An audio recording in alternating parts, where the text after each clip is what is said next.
So she said, well, the Lord had told him some years back, once his assignment is finished, he's going to go home, so we thought, man, maybe he's gone, and so we couldn't find no type of website or any books or anything at the time, and so, we were kind of discouraged, and so,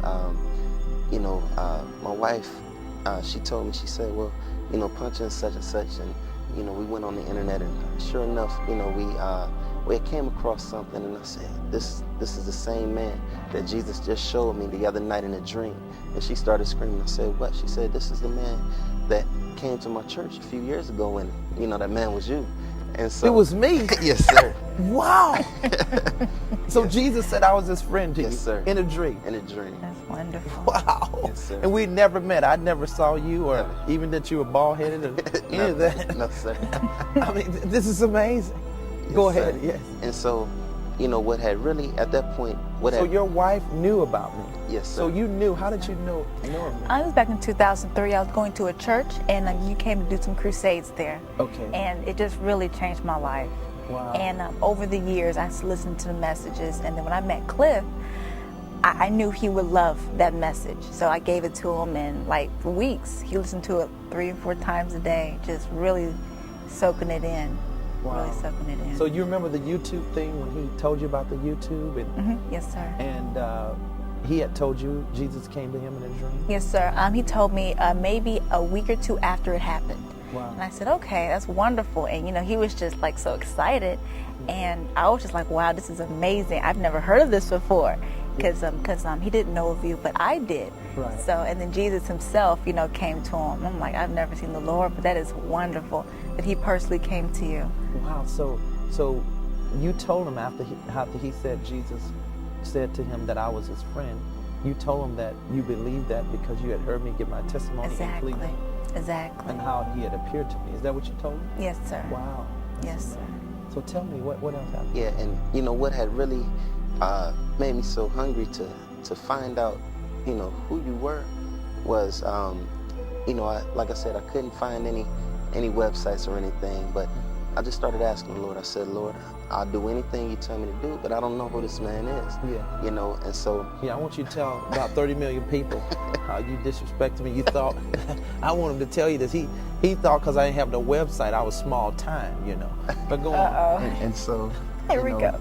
At that point, a couple nights had went by, and the Lord came to me in a dream again. But So he came back to you in a dream. Yes, sir, in the all-white robe again. Wow. But this time, it looked like we was on the East Coast of New York somewhere, and we were on the stoop of an apartment building. I was, and this apartment building had 9 floors, and on the first floor I saw my old pastor who was in Cleveland, and then on the second and third floor in the windows there were 2 men that I don't know who they are, but in a dream I know that God used them powerfully back in their day.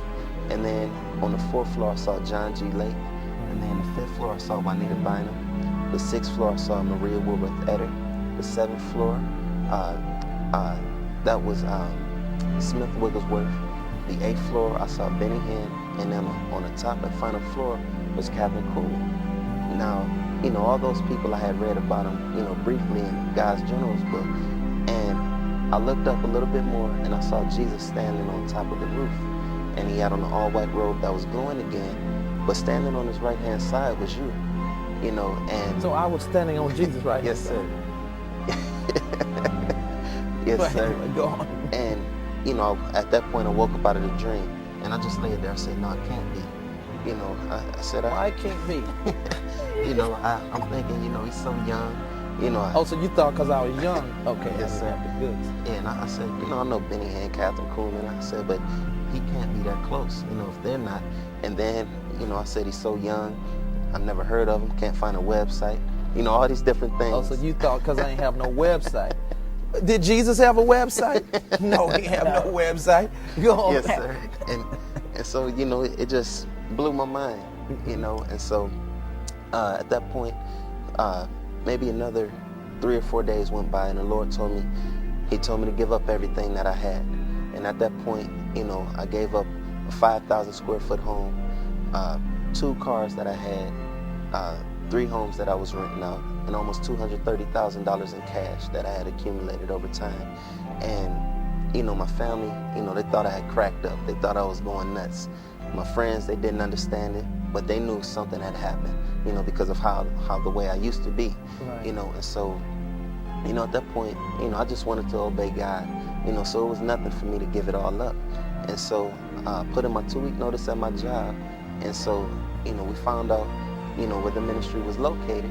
And so, you know, we gave up everything, and me, my wife, and the baby, we packed up in a little small Saturn. Yeah. And we had our clothes and everything, what we had left. I remember this. I mean, when they first came to the ministry, I didn't know this, but they were in town. They had came to the city in a little car, living out of a little car and washing up at the mall. That's faith. I mean, because the Lord appeared to him to come and to be a part of the ministry. They left everything. I mean, you hear this. He gave up a home, a huge home, money. See, I'm telling you, when Jesus apprehends your life, there's nothing too great that you won't give up. But y'all got to remember, Jesus told him I was his friend too. See that?